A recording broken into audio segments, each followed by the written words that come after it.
রংধনু কথার সাথে আপনারা সবাই পরিচিত। রংধনুকে চেনে না এমন কোনো মানুষ নেই। আপনারা কি জানেন রংধনু কেন হয় বা রংধনু কিভাবে তৈরি হয়, রংধনুর কয়টা রং থাকে? সো এইসব বিষয় নিয়ে আপনাদের মধ্যে নানান ধরনের কোশ্চেন ঘুরপাক খায়। আজকে আমরা বৃষ্টি বাদল ছাড়াই আমরা আর্টিফিশিয়ালভাবে রংধনু তৈরি করব অ্যান্ড রংধনু দেখতে কেমন হয়, রংধনুর কয়টা রং আছে, সম্পূর্ণ কিছু দেখাবো।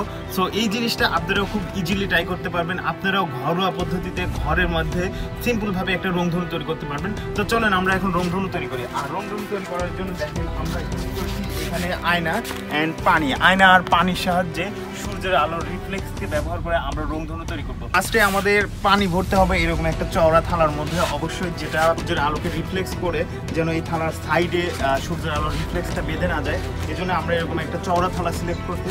তো এটা এখন আমরা পানি দিয়ে পরিপূর্ণ করে নেব। ফাইনালি থালাতে পানি দিয়ে পরিপূর্ণ করা ছিল।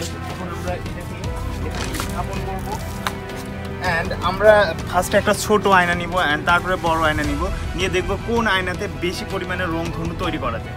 সো আমরা যদি এই আয়নাটাকে এইভাবে ধরে আমরা এইভাবে রাখি, তাহলে দেখেন এইখানে সূর্যের আলো ডিরেক্ট পড়বে, পানির সাথে রিফ্লেক্স করে রংটা যে দেওয়ালের উপরে পড়বে।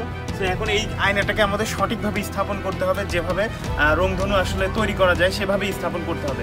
অনেক ঘুরায় পিছায় অনেকভাবে আমরা স্থাপন করার চেষ্টা করি, দেখি কিভাবে এটা স্থাপন করা যায়।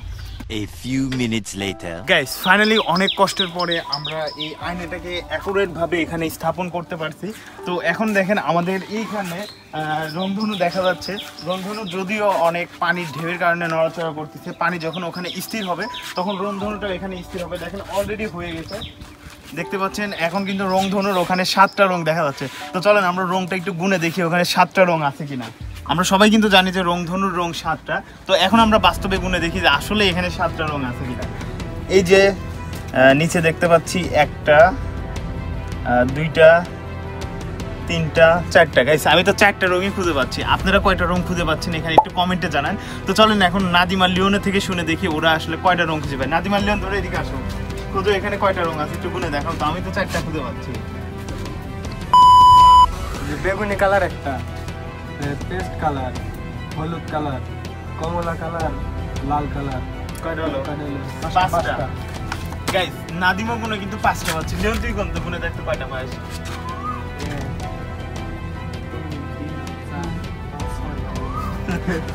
6টা কই দিতে পারি আমার এটা তো ওয়ালের কালার, এটা কি রংধনুর কালার নাকি? তাহলে একটা বাদ দাও, 5টা ওয়ালের কালার লাগানো আছে, ওয়ালের কালার ধরতে হবে না। গাইস, আমরা কিন্তু বারবার গুনে 5টা রং খুঁজে পাচ্ছি। আমি 4টা পাইলাম, নাদিম পাইলো 5টা। সো এখানে আপনারা কয়টা রং খুঁজে পাচ্ছেন একটু আপনারা দেখেন, যে আসলে কমেন্টে একটু জানান যে কয়টা রং এখানে খুঁজে পাচ্ছেন আপনারা। লিওন এখানে কি করছিস আমি বুঝলাম না। লিওন, তোমার দাঁতের উপরে রংধনু ফেলতেছো না কেন আবার? হ্যাঁ, দাঁতের একদম দাঁতের উপরে ফেলো। আরো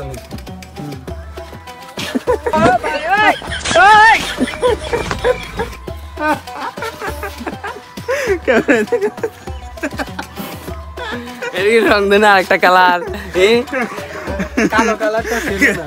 গাইস, এটা হচ্ছে নাদিম লিওনের সাথে ছিল একটা প্র্যাঙ্ক। ওর দাঁতের উপর রংধনু বানাইছে আমরা। দেখি লিওন, এটা কি দিছিস, গোবর না কেন? গোবর। আরে না, আমরা তো দেখলাম কাদা। রোজার রাস এমনি রোজার হইছে।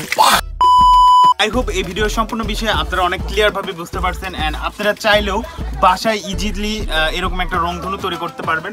তো এই ভিডিওর কোনো বিষয়ে যদি বুঝতে সমস্যা হয় আমাদের কমেন্ট বক্সে জানাবেন অ্যান্ড নেক্সট আপনারা কোন টপিক্সের উপরে ভিডিও চান সেটাও কমেন্ট বক্সে জানাবেন। দেখা হচ্ছে নতুন কোনো ভিডিওতে, ততক্ষণে ভালো থাকবেন, সুস্থ থাকবেন, আল্লাহ হাফেজ।